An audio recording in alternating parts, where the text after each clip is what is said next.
বন্ধুরা, আবার একটি নতুন ভিডিও নিয়ে এসেছি তোমাদের জন্য। এই ভিডিওটিতে আমি তোমাদের ক্লাস 11-এর সদস্যদের পড়াবো বেঙ্গলি মিডিয়াম যাদের আছে তাদের। তোমরা একবার ভালো করে এই চ্যাপ্টারটি ভালো করে রিভিশন করবে। আমি তোমাদের ওয়ার্ড বাই ওয়ার্ড এক্সপ্লেন করে দেব। চলো শুরু করা যাক। প্রথম কি পয়েন্টগুলো দেখে নিই। চ্যাপ্টারটির নাম হলো উত্তর পূর্ব ভারতের অসমের অবস্থান, পরিবেশ, ভূপ্রকৃতি, জলবায়ু, মাটি এবং এদের মধ্যে পারস্পরিক সম্পর্ক। কি পয়েন্ট হলো উত্তর পূর্বাঞ্চলের রাজ্যগুলি অরুণাচল প্রদেশ, মণিপুর, মিজোরাম, মেঘালয়, নাগাল্যান্ড, ত্রিপুরা এবং সিকিম। উত্তর পূর্বাঞ্চলগুলি রাজ্যগুলি। এরপর হলো উত্তর পূর্বাঞ্চল চারিদিকে বিদেশি রাষ্ট্র নেপাল, ভুটান, চীন, মায়ানমার এবং বাংলাদেশ। অসমের অবস্থান 28 দ্রাঘিমা 0.07 উত্তর এবং 28 উত্তর অক্ষাংশ এবং 49.5 পূর্ব এবং 96.1 পূর্ব দ্রাঘিমাংশ। অসমের জলবায়ু আর্দ্র উপক্রান্তীয় এবং গ্রীষ্মমণ্ডলীয়। 2011 সালের জনগণনা অনুযায়ী অসমের জনসংখ্যা 31,20,500,000। তোমরা এবার ভালো করে এটা দেখে নাও। ব্রহ্মপুত্র নদীর বৈশিষ্ট্য। পৃথিবীর ষষ্ঠ বৃহৎ নদী। পৃথিবীর দ্বিতীয় বৃহৎ পলিবহনকারী নদী হলো বছরে 420 নিযুত টন। দুর্লভ প্রজাতির কি লেখা আছে সূচক আবাস এবং পরিযায়ী পাখিদের পরিভ্রমণের জন্য ব্রহ্মপুত্র পথ অন্যতম। পৃথিবীর বৃহত্তম নদীদ্বীপ মাজুলি ব্রহ্মপুত্রের বুকে রয়েছে। 1988 সালে 1 সেপ্টেম্বর সদিয়া থেকে ধুবড়ী পর্যন্ত ব্রহ্মপুত্রের 891 কিলোমিটার দীর্ঘ নদীপথ দেশের দ্বিতীয় রাষ্ট্রীয় নদীপথ হিসেবে ভারত সরকার দ্বারা ঘোষণা হয়। চলো চ্যাপ্টারটি শুরু করা যাক। প্রথমে আছে উত্তর পূর্বাঞ্চলে 8টি রাজ্যের মধ্যে অসম একটি উল্লেখযোগ্য স্থান অধিকার করে আছে এবং উত্তর পূর্বাঞ্চলে অন্তর্ভুক্ত রাজ্যগুলি হলো অরুণাচল প্রদেশ, অসম, মণিপুর, মেঘালয়, মিজোরাম, নাগাল্যান্ড, ত্রিপুরা এবং সিকিম। সিকিমকে বাদ দিয়ে 7টি রাজ্য অতীতে অসমের অন্তর্গত ছিল। উত্তর পূর্বের অধিবাসীরা এই 7টি রাজ্যকে 7 বোন নামে অভিহিত করেন। এই 7টি প্রদেশ এবং কেন্দ্রশাসিত অঞ্চল নিয়ে বৃহৎ ভূখণ্ড বড় অসম নামে পরিচিত হয়। পরবর্তীকালে এই বৃহৎ অঞ্চল 7টি ভাগে বিভাজিত হয়। এই 7টি প্রদেশ সমাঙ্গী পক্ষে এখান থেকে আমরা কি পাই অসমের উত্তর পূর্বাঞ্চলের প্রদেশগুলোর নাম অরুণাচল প্রদেশ, অসম, মণিপুর, মেঘালয়, মিজোরাম, নাগাল্যান্ড, ত্রিপুরা। এর মধ্যে সিকিমকে যদি আমরা বাদ দিই তবে 7টি রাজ্যকে কি বলা হয় উত্তর পূর্বাঞ্চলের অধিবাসীরা 7 বোন নামে অভিহিত হয়। আর এই 7টি কেন্দ্রশাসিত অঞ্চল বৃহৎ ভূখণ্ড করিয়া এটির নাম হয় বড় অসম নামে পরিচিতি লাভ করে।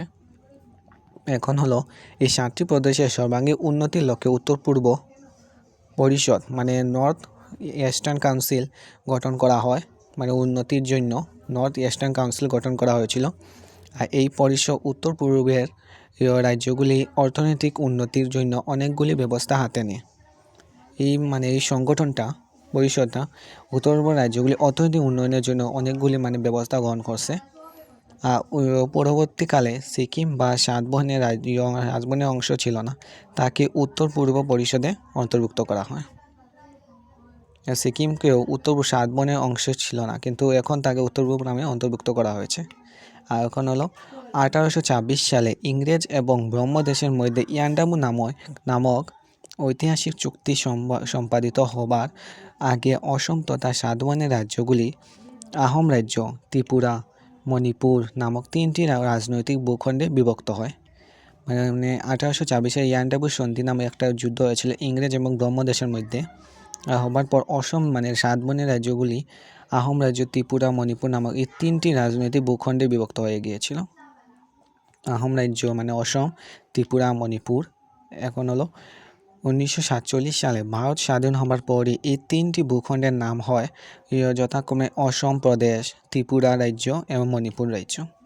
1947 স্বাধীনতা হওয়ার পর এগুলো নাম আগে ছিল আহোম রাজ্য অসমের নাম, এরপর হলো এবং মণিপুর রাজ্য, এবং পরবর্তীকালে 1963 সালে 1 ডিসেম্বর নাগাল্যান্ড মানে পরবর্তীকালে নাম বদলিয়ে গিয়েছিল। 1963 সালে 1 ডিসেম্বর নাগাল্যান্ড হয়েছিল। 1970 সালে 2 এপ্রিল মেঘালয়, 1972 সালে 20 জানুয়ারি অরুণাচল প্রদেশ, এবং 1972 সালে মিজোরামকে কেন্দ্রীয় শাসিত প্রদেশ হিসাবে স্বীকৃতি দেওয়া হয়। কেন্দ্রীয় শাসিত প্রদেশ নামে স্বীকৃতি দেওয়া হয়েছিল 1972 সালে মিজোরামকে। পূর্বে মণিপুর এবং ত্রিপুরাকে কেন্দ্রীয় শাসিত অঞ্চল হিসাবে ঘোষণা করা হলেও 1972 সালে 21 জানুয়ারি এই দুই অঞ্চলকে পূর্ণাঙ্গ রাজ্যের মর্যাদা দেওয়া হয়। আর পরবর্তীকালে সিকিমকে উত্তর পূর্বাঞ্চলে 8ম রাজ্য হিসাবে অন্তর্ভুক্ত করা হয়। পরবর্তীতে এটা সিকিমকে 8ম রাজ্য হিসেবে অন্তর্ভুক্ত করা হয়েছিল। উৎস কোথায় থেকে নেওয়া হয়েছিল? সরাইঘাট ইয়ারবুক 2019। এখন হলো সমুদ্রপৃষ্ঠ থেকে বহু দূরে অবস্থিত উত্তর পূর্বে প্রতিটি রাজ্যের ন্যূনতম একটি হলেও আন্তর্জাতিক সীমানা রয়েছে।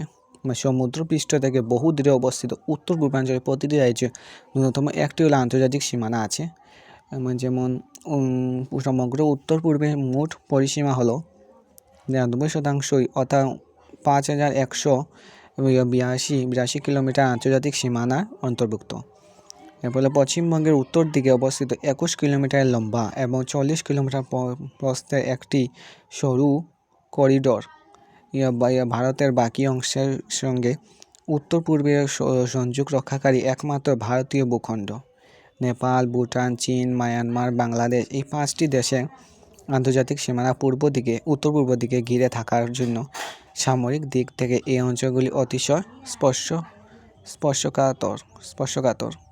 নেপাল, ভুটান, চীন, মায়ানমার আর বাংলাদেশ এই 5টি আন্তর্জাতিক সীমানা আছে উত্তর পূর্বকে ঘিরে রেখেছে। আর উত্তর পূর্বে ভূপ্রকৃতি পূর্ব হিমালয় পর্বতশ্রেণী, ব্রহ্মপুত্র এবং বরাক উপত্যকা দ্বারা গঠিত। ব্রহ্মপুত্র এবং বরাক এই দুই নদ এদের উপনদী দ্বারা সৃষ্টি হওয়া বিস্তীর্ণ অঞ্চল মণিপুর উপত্যকা, মেঘালয় এবং মিজোরাম পাহাড়ি অঞ্চলগুলির মধ্যবর্তী কিছু সমতল অঞ্চল ছাড়া সমগ্র উত্তর পূর্বাঞ্চলের 2/3 পার্বত্য অঞ্চল। মানে এইসব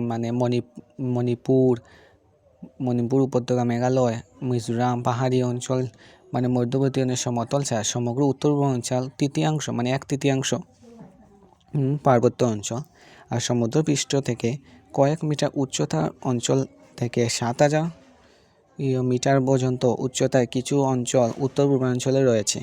সিকিম এবং নেপালের সীমান্তবর্তী অঞ্চলে থাকা 8586 মিটার উচ্চতার কাঞ্চনজঙ্ঘা পৃথিবীর উচ্চতম পর্বতশৃঙ্গগুলির মধ্যে 3য় স্থানে রয়েছে। এখান থেকে কি পেয়েছি? সিকিম এবং নেপালের মধ্যে সীমান্তবর্তী অঞ্চলে থাকা 8586 মিটার উচ্চতায় কাঞ্চনজঙ্ঘা পৃথিবীর উচ্চতম পর্বতশৃঙ্গ হিসাবে 3য় স্থান অধিকার করেছে। কাঞ্চনজঙ্ঘা এটি মনে রাখতে হবে, সবচেয়ে পৃথিবীর মধ্যে উচ্চতম পর্বতশৃঙ্গ 3য়। সামগ্রিকভাবে বলা যায় উত্তর পূর্বাঞ্চলে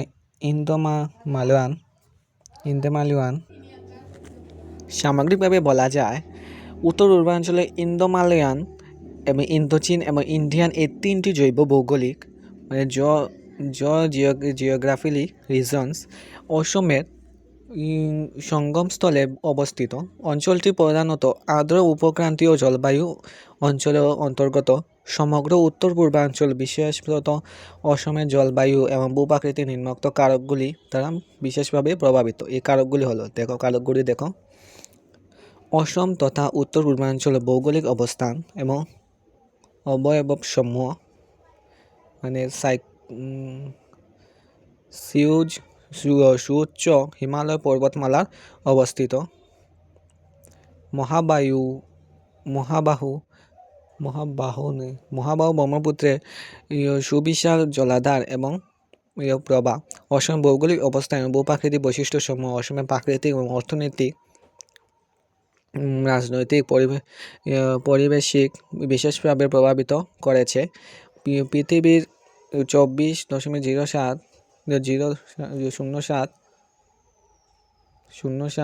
তাই একটু উত্তর অক্ষাংশ এবং 39.5 পূর্ব দ্রাঘিমাংশ এবং 96.1 পূর্ব দ্রাঘিমাংশে অবস্থিত হবার জন্য অসম প্রায় চারিদিকেই পাহাড়ে ঘেরা থাকার জন্য অসমের জলবায়ু তথা জীববৈচিত্র্য ভারতবর্ষের যে কোনো অন্য রাজ্য থেকে অনেকাংশে পৃথক এবং বৈচিত্র্যপূর্ণ। অসমে এই বিশেষ বৈশিষ্ট্যের জন্যই শীতকাল এবং গ্রীষ্মকাল দেখতে প্রাণী ও উদ্ভিদ জগতে অনেক বৈচিত্র্য রয়েছে। উত্তর-পূর্ব এই বিশেষ চরিত্রের জন্য অসম বৈচিত্র্যের অপার সমৃদ্ধ একটি অঞ্চল পরিণত হয়েছে। এটা হলো আসামের ম্যাপ, ভালো করে দেখা। তার চারিদিকে ত্রিপুরা, মিজোরাম, মণিপুর, নাগাল্যান্ড, মেঘালয়, অরুণাচল প্রদেশ সব আছে, ভালো করে দেখো। উত্তর পূর্বাঞ্চলে অসমে একমাত্র এই রাজ্য যার ভূমি সমতল। ডিমা হাসাও, কার্বি আংলং, পশ্চিম কার্বি আংলং এই 3 জেলা ছাড়া অসমের বাকি জেলাগুলো প্রায় সমতল। অবশ্যই কামরূপ মহানগর, দক্ষিণ মরিগাঁওয়ের এই অঞ্চলসমূহ ভুটান এবং অরুণাচল প্রদেশের সীমানায় অবস্থিত। এই অঞ্চলগুলি কিছু পাহাড় মরিগাঁও এই অঞ্চলগুলো ভুটান এবং অরুণাচল প্রদেশের সীমানায় অবস্থিত। এই অঞ্চলগুলো কিছু পাহাড় এবং টিলা রয়েছে। অসমকে চারিদিক থেকে অন্য রাজ্যগুলোর সবুজ বনানীপূর্ণ পাহাড় ঘিরে রাখার জন্য এই রাজ্যের জলবায়ুর সাথে একই অক্ষাংশে থাকা ভারতের অন্যান্য রাজ্যের জলবায়ু প্রচুর প্রভেদ আছে। এই রাজ্যের তাপমাত্রা গ্রীষ্মকালেও তুলনামূলকভাবে কম, কিন্তু বায়ুমণ্ডলে জলীয় বাষ্পের পরিমাণ বেশি থাকার জন্য গরমকালে প্রকৃত তাপমাত্রা এবং অনুভূত হওয়ার তাপমাত্রার পরিমাণ কিছু বেশি থাকে। সিকিমকে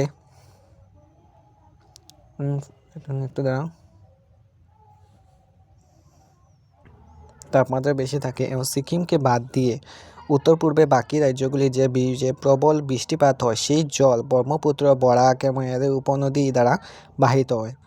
এই 2 নদী তাদের উপনদীগুলি অসমের জলের আধারের মূল উৎস। আর উঁচু পাহাড়ের ডাল বেয়ে তীব্র গতিতে আসা নদী, উপনদী এবং প্রচুর পরিমাণে বালি, কাদা, পাথর এবং বর্জ্য পদার্থ সাথে বহন করে আনে। এগুলি নদী ব্রহ্মপুত্রের বুকে জমা হয়, ফলে ব্রহ্মপুত্রের গভীরতা দ্রুতগতিতে হ্রাস পায়। ফলস্বরূপ ঘন ঘন বন্যা এবং ভূমিস্খলনের মতো প্রাকৃতিক দুর্যোগের সম্মুখীন হচ্ছে এই রাজ্য। সুউচ্চ হিমালয় পর্বতমালা, প্রাচীর সদৃশ্য দণ্ডায়মান থেকে এই সমগ্র অঞ্চলকে প্রবল শৈত্যপ্রবাহ থেকে রক্ষণ করেছে। বরফাবৃত হিমালয়ের সুউচ্চ পর্বতশৃঙ্গ এবং গিরিখাতগুলি সম্ভাব্য বিদেশি রাষ্ট্রের আক্রমণ থেকেই এই রাজ্যগুলিকে রক্ষা করেছে। হিমালয়ের তুষার গলা জল ব্রহ্মপুত্রের তথা এই উত্তর বাহিনী বেশিরভাগ উপনদীতেই সারা বছর জলের যোগান দেয়। সারা বছর ধরে পর্যাপ্ত পরিমাণে জলের যোগান থাকা নদীগুলিতে বিভিন্ন প্রজাতির জলচর প্রাণী, উদ্ভিদের দেখা পাওয়া যায়। ঋতুভেদে কৃষিকাজের জন্য প্রয়োজনীয় জলের ব্যবস্থা এই নদীগুলি থেকে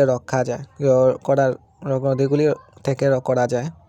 অরুণাচল প্রদেশ, নাগাল্যান্ড, মণিপুর, মিজোরাম উঁচু পাহাড়ের দ্বারা ব্রহ্মপুত্র বরাক উপত্যকার চারিদিক ঘেরা। বর্ষা ঋতুতে মৌসুমী বায়ু প্রবেশের ফলে মুষলধারে ঝড়া বৃষ্টি এবং শিলাবৃষ্টির জল নদীকূলগুলিকে প্লাবিত করে। এতে রাজ্যের বিভিন্ন স্থান বন্যার কবলে পড়ে। অবশ্যই প্রাকৃতিকভাবে আসা এই জল অরণ্য তথা কৃষিকাজের অনেক উপকারও সাধিত করে। নানা প্রজাতির মাছ, কচ্ছপ এবং অন্যান্য জল প্রাণী প্রচুর পরিমাণে পাওয়া যায়। দেখে বিশ্বের মানচিত্রে বা অসমের জীবজগৎ একটি উল্লেখযোগ্য স্থান লাভ করেছে। পশ্চিমে সিকিম এবং শুরু থেকে শুরু করে পূর্বে অরুণাচল প্রদেশের বিভিন্ন অংশে প্রাকৃতিক সৌন্দর্য অতিশয় মনোমুগ্ধকর এবং বর্তমান এইসব অঞ্চলে বিভিন্ন স্থানকে পর্যটন কেন্দ্র হিসাবে স্বীকৃতি দেওয়া হয়েছে।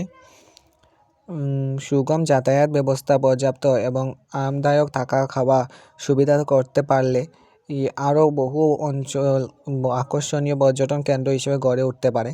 এর ফলে সরকারের বৈদেশিক মুদ্রা উপার্জন ছাড়াও এই অঞ্চলের যুবক যুবতীরা রোজগারে অনেক সুযোগ সুবিধা পাবেন। ব্রহ্মপুত্র নদ। মহাবায়ু ব্রহ্মপুত্রকে অসম তথা উত্তর পূর্বাঞ্চলের জীবনরেখা বলে মান্যতা দেওয়া হয়। বিশেষ করে অসমের প্রাকৃতিক পরিবেশ, অর্থনৈতিক ব্যবস্থা এবং বাসিন্দাদের জীবনযাপন প্রণালীতে ব্রহ্মপুত্র নদের প্রভাব অপরিসীম। এই নদের উৎসমুখ হিমালয় পর্বতের উত্তরে। এই নদী হিমালয় এবং থেকে অরুণাচল প্রদেশের দক্ষিণ হয়ে অসমে প্রবেশ করেছে।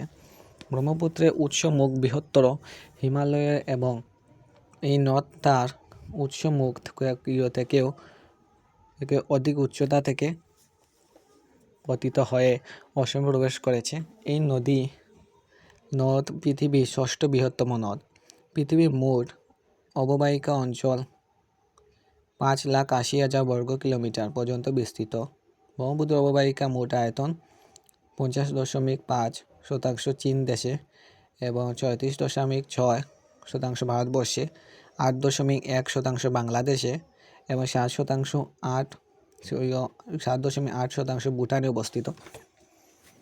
ভারতবর্ষে ব্রহ্মপুত্রের মোট অববাহিকা আয়তনের শতাংশ 41.88 ভাগ অরুণাচল প্রদেশে, 36.33 ভাগ অসমে এবং 6% ভাগ মেঘালয়ে এবং 5.55 ভাগ নাগাল্যান্ডে, 3.76 ভাগ সিকিমে এবং 6.47 ভাগ পশ্চিমবঙ্গের অন্তর্গত। ব্রহ্মপুত্র হিমালয়ে কৈলাস পর্বতের উৎসমুখ থেকে আরলুং সাংপো নামে প্রায় 1700 কিলোমিটার পূর্ব দিকে প্রবাহিত হয়ে তারপর দক্ষিণবাহী হয়ে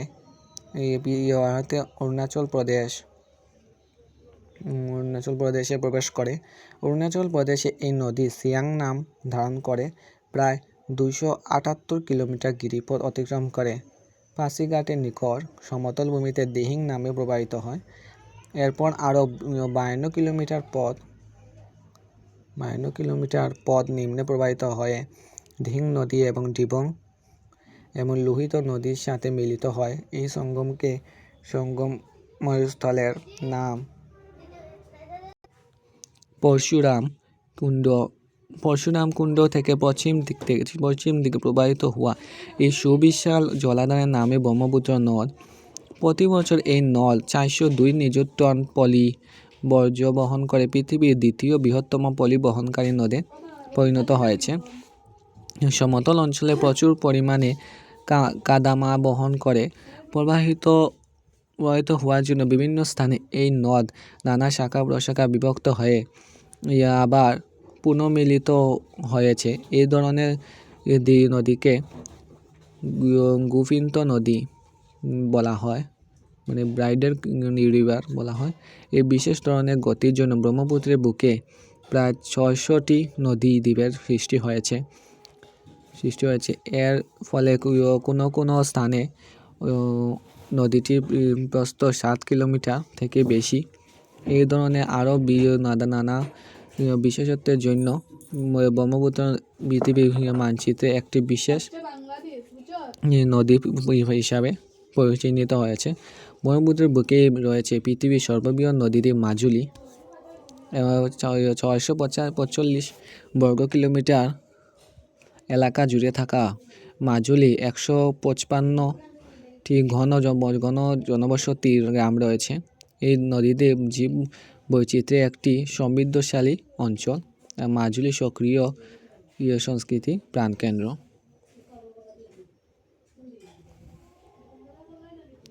কেন্দ্র এবং মাজুলী মুখোশ শিল্প জগৎ বিখ্যাত। মিষ্টি জলের বিরল প্রজাতি সুকোশ ব্রহ্মপুত্রে পাওয়া যায়। অবশ্যই এদের সংখ্যা কমে শুধুমাত্র 200-তে দাঁড়িয়েছে। একটু দাঁড়াও।